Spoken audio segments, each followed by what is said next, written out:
Bonjour et bienvenue dans cette nouvelle édition de la Rétro de l'Info en cette fin d'année 2024. Comme d'habitude, place au sport le lundi. Et cette année, nous avons fait la part belle aux disciplines parfois méconnues ou insolites. Elles sont pourtant plébiscitées par les pratiquants, car il n'y a pas que le foot et le basket dans la vie. Démonstration.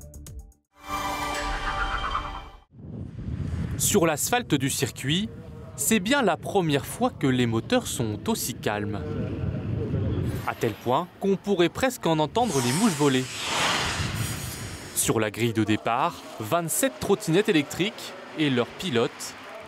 Une première mondiale, de quoi faire rêver les fans de la discipline venus assister à la course. C'est plutôt du bonheur, vraiment, je suis plutôt content de voir ce que je vois, voir toutes les préparations qu'il y a eu sur les machines. Et ce serait vraiment un souhait de pouvoir concourir sur une piste comme ça et voilà, de pouvoir faire ma passion, quoi. Une passion devenue compétition. Dans les stands, des Rolls de la trottinette électrique. Des engins à plusieurs milliers d'euros, achetés dans le commerce, débridés, puis préparés, comme n'importe quel véhicule de course. Pick-up, bounce, solo, bounce. Un ballon rond que l'on prend au pied puis à la main, ce n'est pas forcément très commun. Depuis 4 saisons, le football gaélique s'est installé en Sarthe. J'ai joué 10 ans à Niort et puis j'ai déménagé au Mans pour des raisons familiales. Et je ne voulais pas arrêter, donc en 2020, avec 3 autres membres qui avaient déjà joué, et le hasard nous a réunis au Mans, on a décidé de créer un club.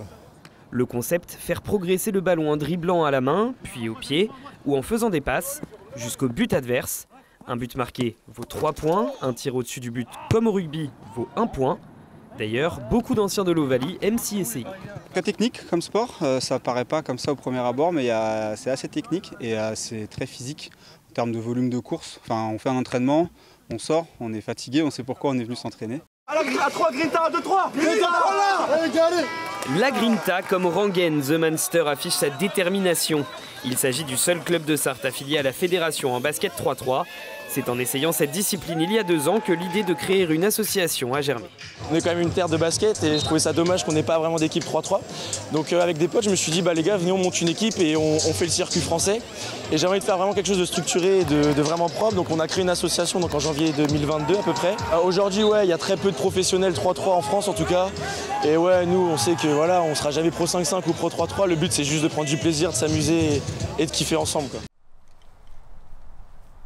Chaque joueur a sa technique propre. Chaque lancer est unique. Il faut donc avoir au moins 3 disques différents pour bien jouer au disque golf. Mais Romain, lui, en a une vingtaine dans son sac. Et des fois, il y a des disques, c'est le même disque, mais le fait que ça soit en plastique différent ou avec l'usure, il tourne plus ou moins par rapport à d'autres. Le disque golf se joue de la même manière que le golf classique. Même vocabulaire, même comptage des points, même règles de bonne conduite. Moins pratiqué que son grand frère, l'Ultimate Frisbee, les passionnés comme Pablo n'hésitent pas à venir d'Île-de-France ou d'ailleurs quand un tournoi amateur est organisé en Sarthe. C'est le fief du frisbee en France, c'est là où il y a le plus de parcours à quelques kilomètres à la ronde. Venant de l'Île-de-France, on aime beaucoup venir ici pour faire tous ces parcours. 8 parcours au Mans et alentour, 17 en tout dans la Sarthe. C'est tout simplement unique en France. On est, je pense, le seul club en France qui puisse s'organiser, on va dire, dans un lieu unique, 2 parcours de disque golf. Donc un parcours, c'est 18 trous. Donc on a déjà 27 corbeilles avec 27 paniers avec l'Arche de la Nature. On a rajouté 9 paniers temporaires. Des chevaux encore fumants. Comme depuis quelques années maintenant, la Champions League de Horseball fait étape au Mans. Une épreuve de prestige pour ce sport spectaculaire. On a le gratin du horseball, des meilleures équipes. C'est un spectacle, il y a des règles et on se fait plaisir à regarder. 4 joueurs de part et d'autre. Avant de marquer, l'équipe attaquante doit effectuer au moins 3 passes avec 3 joueurs différents. Parfois le ballon tombe, alors il faut le ramasser de manière acrobatique. Sinon, ce sport ressemble en beaucoup de points au foot et au basket. J'ai toujours pensé que l'horseball c'est le seul sport équestre que tout le monde qui ne connaît pas les chevaux peut regarder, s'amuser. C'est un jeu spectaculaire, très facile à comprendre. Quand même, ce qui fait plus de buts, c'est celui qui gagne. Ce n'est peut-être pas la flamme olympique, mais ça y ressemble un peu. Comme un symbole, le bâton de la grande randonnée vers Paris est passé de main en main avant d'arriver ici à Saint-Léonard-des-Bois. Sur chaque ligne qui part pour rejoindre Paris, il y a un bâton. Donc ça, celui-là, c'est celui de la ligne de Bordeaux, donc qui est parti de Bordeaux le 19 mars et sur lequel chaque jour on rajoute le nom de la commune qui nous accueille. Vous l'avez compris, la balade n'a rien d'une randonnée du dimanche. Certains ont déjà parcouru plus de 1000 km depuis leur point de départ. Des souvenirs plein la tête. Des belles rencontres et traverser des départements qu'on ne connaissait pas, comme la Sarthe par exemple, qu'on ne connaissait pas du tout et qui nous donnent envie de revenir pour un peu plus visiter. Dans la vague, tu peux prendre le saluaire, s'il te plaît, il y a une petite pochette beige. La préparation est rigoureuse. À 12 ans, Brune est une habituée des hippodromes. Avec plus de 100 courses à son actif, rien n'échappe à l'œil de la cavalière et de ses parents. Je la marche pour qu'elle se détende, je la selle, je la remarche. Si tu n'as pas assez marché ton cheval, ses articulations ne sont peut-être pas totalement dépliées et tu peux blesser ton cheval pendant la course et ça, c'est pas hyper bien. Du côté des box, c'est un autre concurrent, Victor, qui se prépare. À 10 ans, le jeune jockey a déjà une solide expérience. Mon premier poney, c'était un petit poney Pops et j'ai gagné 2 courses avec. Et sinon, j'en ai un autre à cornes. J'ai gagné 2 courses avec aussi. Journée de découverte pour Valentine au Mans Golf Club à Sargé. C'est un peu dur. Un peu dur? Qu'est-ce qui est dur? De viser là où on veut. Pour Zach, qui a déjà 8 ans de pratique, c'est surtout une journée comme il les aime. Marcher un peu partout dans le parcours, ça travaille ta patience et j'aime beaucoup ça. Ici, les pratiquants en sont convaincus. Ce sport est accessible à tous. Alors, pour les 35 ans du club, le directeur, Vladimir Miraton, décide de lancer une académie d'enseignement dans le cadre de l'école de golf. L'ambition de notre club, au terme de ces 35 ans, c'est d'incorporer l'académie Lorenzo Vera, où aujourd'hui est la première journée, pour pouvoir créer un enseignement de qualité pour les adultes et pour les enfants. Le rapport social n'a aucune importance, on est dans le partage, on est dans l'apprentissage et on est dans la nature. Un chat, une souris et un terrain de 12 mètres par 12 rempli d'obstacles. Le chess tag, c'est plus qu'un simple jeu. C'est un sport qui attire de plus en plus d'adeptes. J'aime bien l'intensité qu'il y a dans ce sport et ce qui s'y passe, le fait que ce soit rythmé et sous forme de petits rounds. Et on voit souvent il y a des rebondissements. Le chess tag est arrivé en France il y a 5 ans et déjà des dizaines d'équipes se sont constituées partout en France. Des disciplines insolites donc, mais aussi l'envers du décor pour que le sport en Sarthe soit toujours un spectacle. Nous avons souhaité rendre hommage à tous ceux qui œuvrent parfois dans l'ombre. Bonjour à tous, bonjour à toutes, soyez les bienvenus, on est ravis de se retrouver pour cette 8e édition. Ce sont 2 visages connus de l'athlétisme en Sarthe, mais ce sont surtout 2 voix identifiables et qui portent cette course. Alors pour cela, il faut se préparer. Le travail en amont est assez long, parce que moi je n'arrive pas sur la course sans avoir entre guillemets des billes pour que je puisse en faire part au public. Mon rêve quand j'étais gamin c'était de devenir journaliste sportif. J'ai pas pu réaliser ce rêve, donc aujourd'hui j'essaie de rattraper un peu le temps perdu.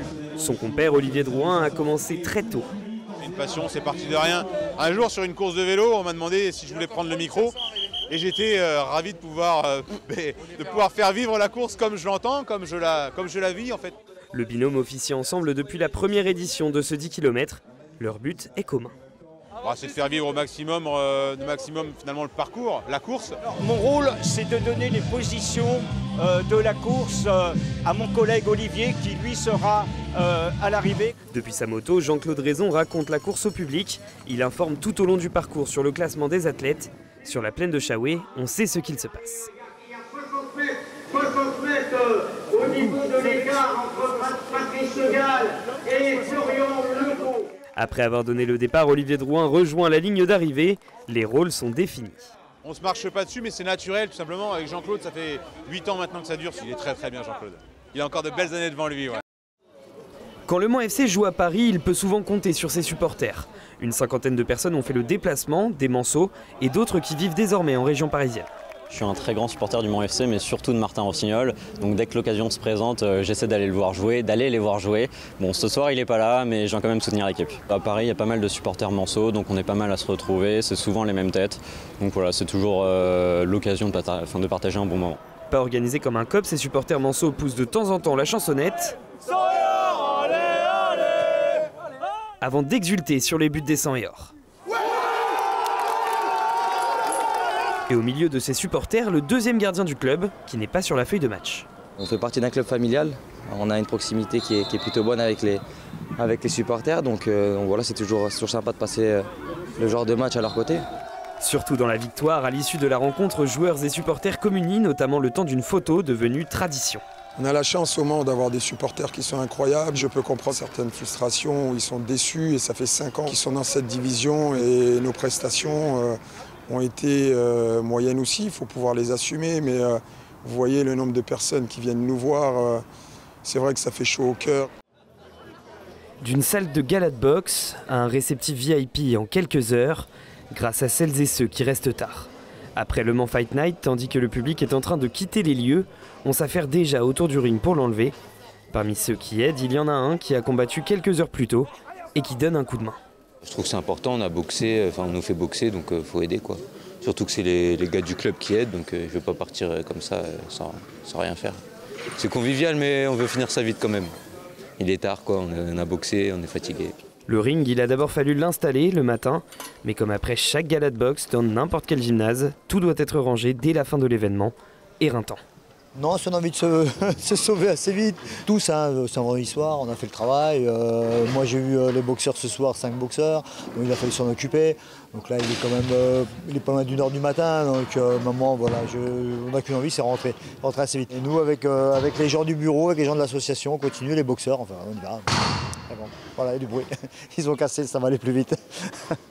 Une fois le ring désinstallé, la salle vidée, ce sont les services d'Antares qui prennent le relais. Surtout qu'il y a une réelle contrainte de temps. On démonte toutes les chaises et puis on remet en configuration un salon VIP pour le MSB, pour les partenaires du MSB entre autres. Il y a toujours une pression, il nous arrive toujours des choses comme aujourd'hui par exemple il nous manque une personne. Donc voilà, donc l'équipe est réduite, donc oui c'est une petite pression quand même, mais on y arrive généralement.